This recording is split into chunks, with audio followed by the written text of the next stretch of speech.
Hi, everybody. Welcome to the Oldish TV. And if you're watching us on the Real Life Renos channel, welcome there as well. My name is Karen Brown. I'm happy to be your host. And as I said in last week's show, this week we're going to talk about occupational therapists. They play a role that is not to be believed. And I think that most of you will know occupational therapy as a service that is accessed after you've had an accident. It could be a workplace accident, a car crash, a hip fracture. It could be anything. But did you know that you can hire them to assess your home as well and help you make decisions? We've got a bit of a theme going on here in January around proactive aging, proactive living, making decisions before others are put in the position of making them for you. And this discussion about occupational therapy is an important one in that regard. So, what exactly is an occupational therapist? Well, they are the first place to turn to assess your current and future needs with regard to everything that you do in terms of how you live, how you work, and how you play. It's something that is a healthcare profession, and it's something that can help you make proactive decisions. I bet you didn't know that. Where can you find one? Well, you can find an occupational therapist through your family doctor, certainly, but there are occupational therapists who work independently as well. And you can just go to the occupational therapy website for Canada or whatever country you live in, and there will be a way to find an occupational therapist there. They are registered, they hold a license, you can really trust that an occupational therapist that you access in one place is able to function the same way you will find an occupational therapist functioning in another place. So it's really important. They can deal with issues around self-care, getting dressed, performing activities of daily living. They can help you in terms of your productivity. Is your workspace set up correctly? Do you go to school? How do you get there? What kinds of assistant functions do you need to help you do it the best way you possibly can? An occupational therapist can tell you that. They can assess everything you do. For those of us who are aging, an occupational therapist can look at the tasks we perform and assess our range of motion. Maybe counter should be higher, maybe dishes should be on a lower shelf, maybe certain tools would be necessary to help you produce food, produce your meals better. Maybe certain types of clothing are no longer suitable to you, and other kinds of clothing that maybe you didn't even know exist are better suited to where you are in your life now. They can also look down the road. If you are somebody who has a progressive disease, I'm thinking of arthritis, but there are many kinds of progressive diseases. They will have an understanding, a very clear understanding of what the future holds for you.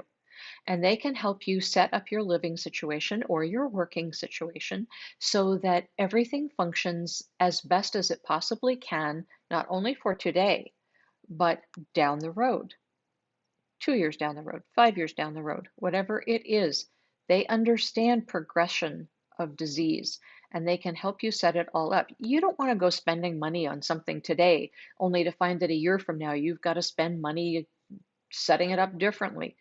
So, an occupational therapist can help you make those judgments and decisions. So, OTs can work with your contractor and renovator as well. Bet you didn't know that. I'll bet you most contractor renovators don't know that. They can.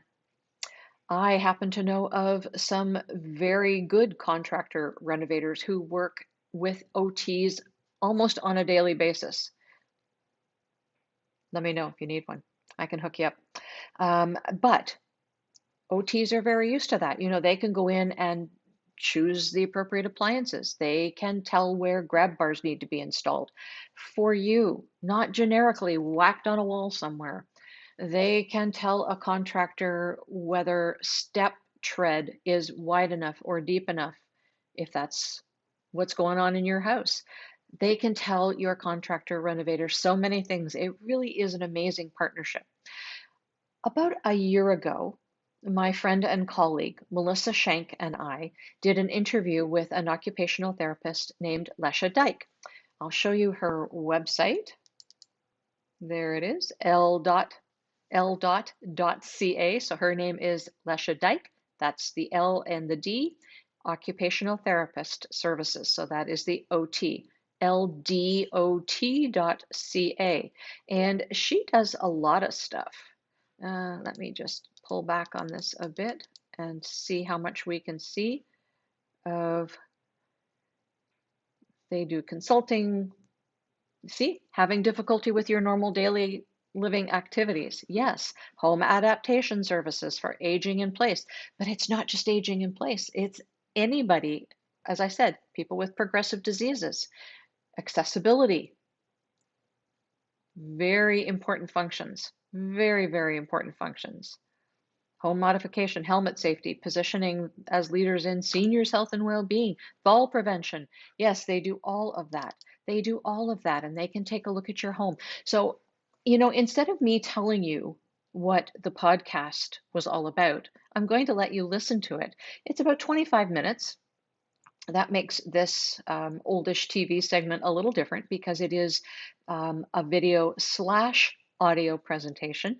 But I will come back at the end and we'll have a little chat. And maybe this is something that we should do a live chat about. What do you think? You can maybe do that.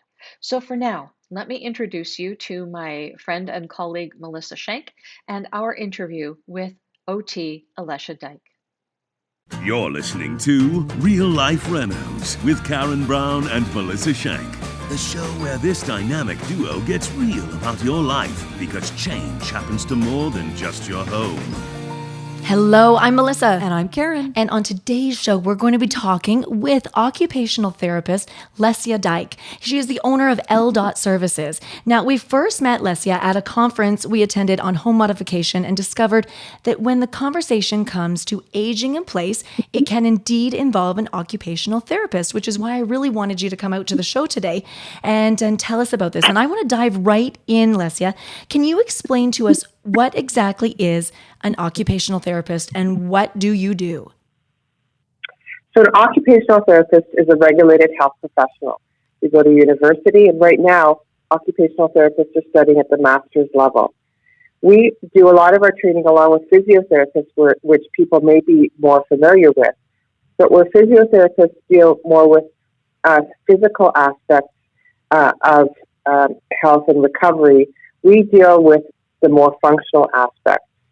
So if you've been involved in an accident or have an injury, or you're a child and were born with some issues that make it difficult for you to grow, an occupational therapist looks at your everyday living activities and tries to figure out how can you function in the best way. So we look at both the physical, but also the cognitive and mental spheres of your life and try to pull all that together to help you function to the best of your capacity. Beautiful. Hey, in speaking with you in the past, I know that you are so passionate about what you do. One of your mottos is to empower yourself, to do more, to live better. What made you personally pursue the field as an occupational therapist? Well, funnily enough, my mother had an illness that made it a challenge for her to function as she got older. And we saw the change in my mom and the struggles that my dad had looking after her. And I was really inspired, not only by her challenge and the family, pulling together to rally around her, but also a cousin of mine was an occupational therapist, and she sort of, I suppose, lit the way for me and to show me that this profession existed. She was an occupational therapist. And based on that, I dove in and I haven't looked back. Fantastic. Now, you've risen to be a leader in your field and certainly a go-to person for a wealth of knowledge. Your mother has probably inspired you to dabble your toe into the aging in place movement, but you're really all in with that. Can you tell us a bit about how you got involved with that? Sure. I was involved in home modifications on every level, mostly with people who've been involved in motor vehicle accidents. But at one point, it became very clear to me that more and more phone calls were coming into the office by people asking for help or support with home modifications. And it wasn't necessarily the people themselves that needed help, but it was their children, their adult children, who were concerned about their aging parents and were concerned about them falling or they had fallen. So with that in the background of my business, things basically happening spontaneously, I joined a bunch of organizations and sort of steering committees, and that has really led me to this vast movement, I think, that is beginning to go from a slow simmer to a boil in Canada, where we're really taking this issue seriously and looking at what needs to be done before this vast amount of people that are going to be hitting that 75 year age group very soon is going to take place. It's a significant issue for us in the health community. And you mentioned that, it is reaching that boiling point, coming up very quickly. Where should people start? Where do you recommend that people start if they plan or they choose to age in place? Does it have to start with, I know you probably get called in for some sort of an issue or an accident or at hand, but I'm thinking, like, can it start in the planning process before there is a need? Absolutely. You're right that people generally call when there's a crisis or they feel that there's an impending crisis. And often you wish that there was more time before, because if you're dealing with a hospital discharge, and I don't know if anybody has been to hospital lately, but they really try to get you out pretty quick. Often there's not the time to plan and build something that people are really happy with. So I always think that, before the crisis is better, but sometimes people are dealing with denial or guilt because they feel guilty that they're sort of pulling everybody else in the family down, or sometimes they have fear. But I think about my in-laws who in their 60s decided to sell their 2.5-story home in High Park, and they bought a bungalow and they renovated it with exactly this thought in mind, that one day they're going to be in their 80s and they're not going to want to do stairs and they're not going to want to clean a big house or tend to a large garden. And I've witnessed how a bit of planning can really make a difference in the quality of a person's life as they age in place. And how often would you get those calls? Like, of all of your calls, what percentage would be people like your in-laws being proactive? I would say very little. I would say probably about 10%. Wow. About 1 in 10. Yep. Yeah. Even 10% is higher than what I was thinking it would be. Seriously. Yeah. Now, I mean, people are often, it may not be the crisis, but they feel the impending crisis. And I think that it's important to know that if you've had a fall in the past year, your relative risk for having another fall is 6 or 7 times that of somebody who has not yet fallen. So it's really a matter of when it's going to happen again, and not if it happens again. We all think we're 30 in our heads, don't we? Mm-hmm. Absolutely. Hey, you've mentioned to me before that people buy with their heart and not with their head. And so what issues or problems have you witnessed in homes? And maybe that's, again, there hasn't been an accident or there hasn't been an issue, but perhaps the purchase was the issue and then now they need the modifications. Yes, I mean, certainly I've been involved in helping people purchase homes that are suitable for them, not only now, but in the future in terms of their functioning. And, on 2 occasions, the homeowner just went ahead and put an offer on the house, and it was accepted, and it was a fait accompli. And in the one case, the homeowner actually sold their house within a year because they just couldn't make it work. Wow. He bought with his heart. He bought in an area where it was a cul-de-sac, and he saw that there was a large garage and place where he could work on his car. Like that was his thought process, which is great. But there were so many stairs within the home, it made it difficult for him. And likewise, there's another couple that purchased a home with, it was split level with many stairs, and they bought because there was a pool in their backyard, and they felt that it was, a great place to do pool exercises in the summer, which that's true. However, unfortunately, there was a fall and a hip fracture, and it was so difficult for them. I actually got called in after the fact to help with that, and it was so difficult for them to function because they needed to have a bathroom on the same level as they had their bedroom, and that just couldn't happen. And every entrance to the home involved a step or stairs. So in a moment like that, would you be called in to, obviously because there was an issue and you're working with the client there, but are they more apt then to sell that house or to renovate the house? And would they sell the house to find another suitable one to still age in place, or are they going into long-term care at some point because of that? That's a very good question. I think that, we have way more options now than we did before in terms of modifying homes. And it's really how much people love their home and love where they are, and how open they are to making some pretty radical changes in how they may organize their space.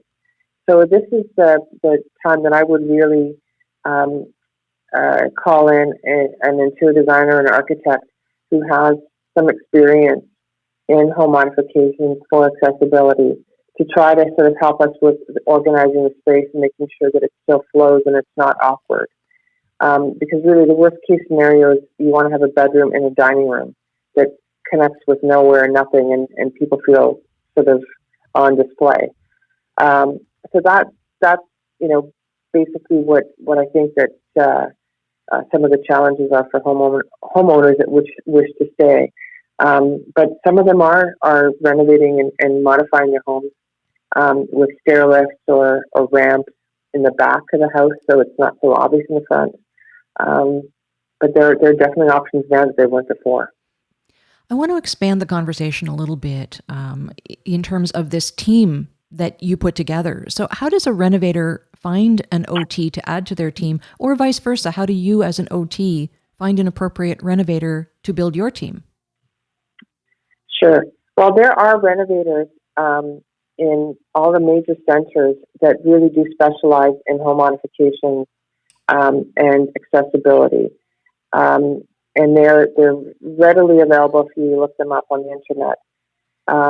Another really good source is the Canadian Home Builders Association. And a lot of times people overlook them. But their website has the feature that you can find a renovator contractor. And that organization is really taking this whole aging in place issue very seriously. And so they've developed a learning certification called CAPS, Certified Aging in Place Specialist. They've licensed it from the U.S. They've turned it into a Canadianized version, and they've launched it. And their goal is to have all of the renovated contractors that want to work in the space take this course. So the CHBA would be a fantastic resource. And for occupational therapists, people can obviously go on the internet and find out who are occupational therapists in their neighborhood that are working. But also you can contact the Ontario Society of Occupational Therapy or the Canadian Canadian Association of Occupational Therapists, and they will have a feature on their website, Find an OT. It's pretty prominent, and then you can sort of narrow down the search and find an OT that works in home modification. I have a quick question for you about just occupational therapy in general. Are there enough OTs right now? Or is this a career somebody should be thinking about if they're listening and they've maybe got a child wondering, what should I do for a career? This is a very expanding career right now because as the whole population in Canada ages, there will be need for services, not just in home modification, but in areas such as dementia care and stroke rehab. So it's definitely something that if one has an interest in healthcare, I think is an excellent profession to go towards. There's definitely a move from in-hospital occupational therapists to community-based occupational therapists. But definitely, depending on the region in Canada, there are shortages of occupational therapists. That's for sure. I think it's really interesting too. It seems like there's this new movement, like as you mentioned, with the CCAP certification program. How long have you been actually working with renovators? It seems like it wasn't always like this. And now I think there's a really fabulous opportunity for this merger with renovators to work with people like yourself, like OTs, that can come together to make a difference together. But it wasn't always like this. No, not at all. In fact, there was probably a handful of people that we used to work with that were vendors who would do some home modification on the side. But for larger projects, we would have to go to a full-scale renovator contractor, and often they didn't understand what our role was.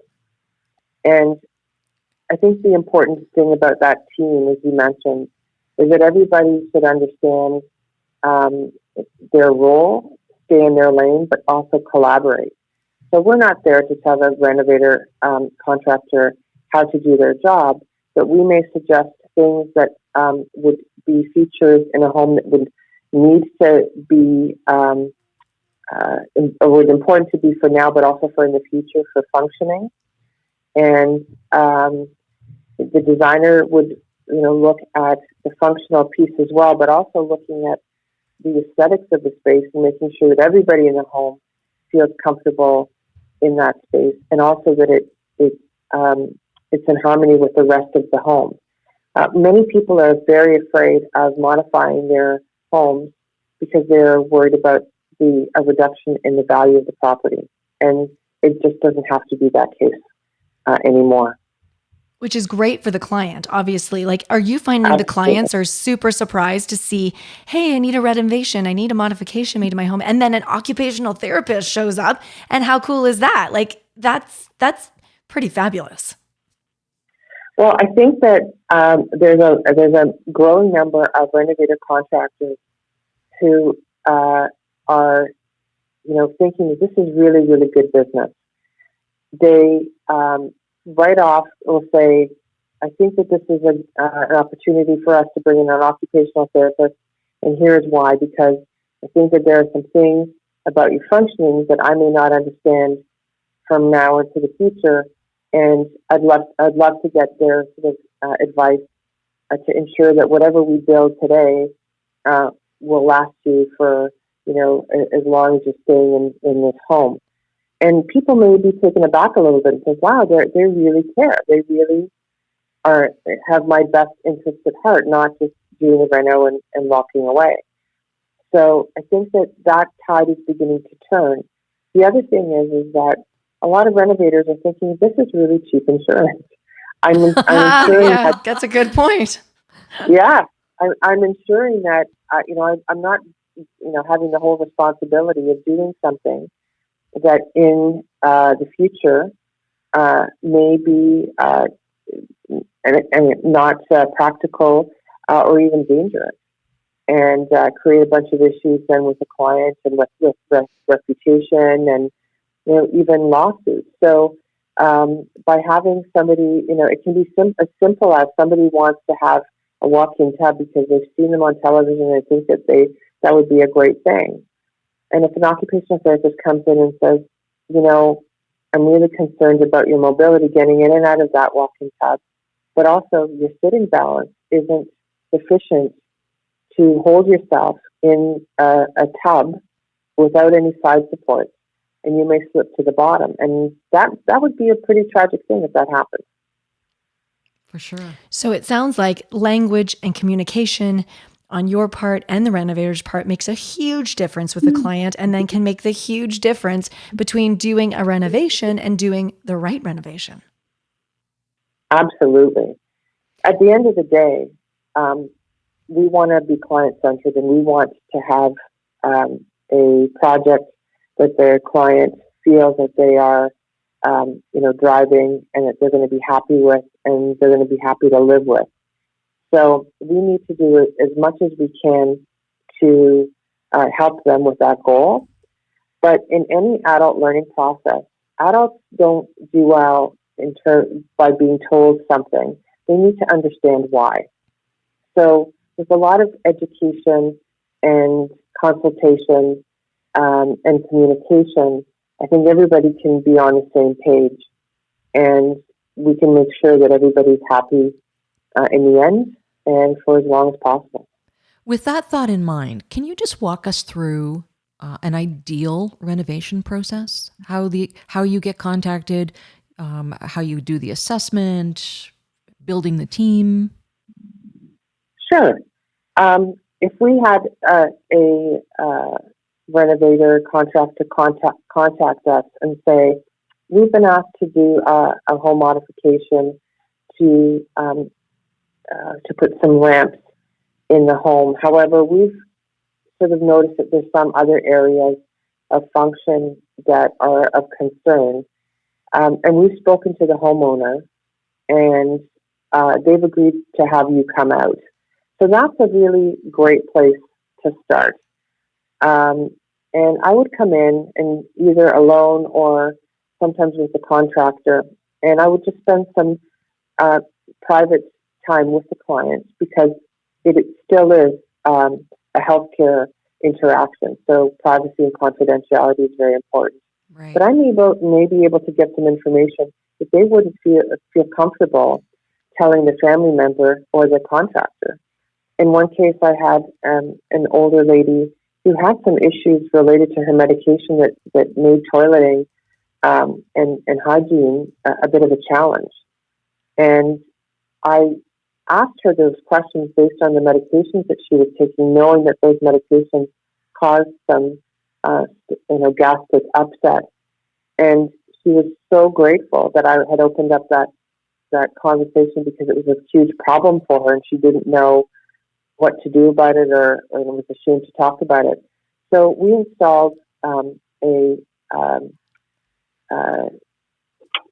toilet seat that also has a feature that it will clean the peri areas. And she was so grateful that I pointed out the product that she didn't know had existed. She had always known about bidets, which was something that she couldn't physically use anymore. But these new bidet toilet seats that have come out have been a huge improvement in that whole thing. And literally the contractor said, I would never in a million years have thought of that as a modification because I would never ask that question and she would have never told me about it.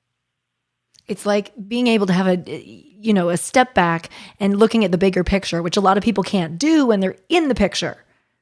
Absolutely. Yeah. Absolutely. Hey, yeah. So I have one quick question. Because you're such a big part of the piece of this puzzle, how are the costs covered? Is this something our government pays for? Like, is this an OHIP related piece, or would a renovator build that into his fee for your time? So OHIP right now does not cover private services. There are services that are in Ontario through the LHIN, but they are, it depends on which LHIN you live in and also what type of OT service they provide. And generally they're not proactive, they're reactive. So you would have had to have an issue in the hospital and then have a referral to an occupational therapist. And they may do a 1 or 2 visit safety visit, but their scope is not to provide advice on renovation. So generally, it is paid for either by the homeowner or the contractor. They're thinking about this now in terms of their business plan of covering the cost of an occupational therapy assessment. And there's other financial organizations that have even said that they would cover the cost. If there was money board for bathroom renovation, for example, so they would also cover the cost of an occupational therapy assessment in that loan because they think that that's what money well spent. Well, and it's like anything, right? If you if you spend the money there, it's going to cost you a whole lot less later on. Absolutely. Down the road, yes. The adage, an ounce of prevention is worth a pound of cure, is absolutely true. Yes. So for our listeners who may live outside of Ontario, let me just point out that OHIP that was referred to as the Ontario Health Insurance Plan, and the LHINs are our local governing body. So we have listeners who live outside of Ontario and even outside of Canada. So you'd have to check your local resources. Good point. Absolutely. Yeah, good point, Karen. Okay, to wrap up today, can you offer one piece of advice? I know that that's probably a big tall feet here for you, but if you had to give one piece of advice to our listeners today, what would that be? Well, I probably want to make 3 points if I can. And the first one I just made is an ounce of prevention is worth a pound of cure. So if you think about this ahead of time, it's going to be so much easier than having to scramble if there's a crisis. The second thing is everybody is going through this. Every family, every table that I've sat at the corporate level, at government, in organizations, when we start talking about aging in place and home modification and what we're doing, the first part of the conversation is everybody telling their own stories. And this has even gone on in Ottawa, in meetings where colleagues of mine have held with ministers. They end up talking about their parents. And the third thing is that you don't have to compromise with the design and the aesthetics of your home.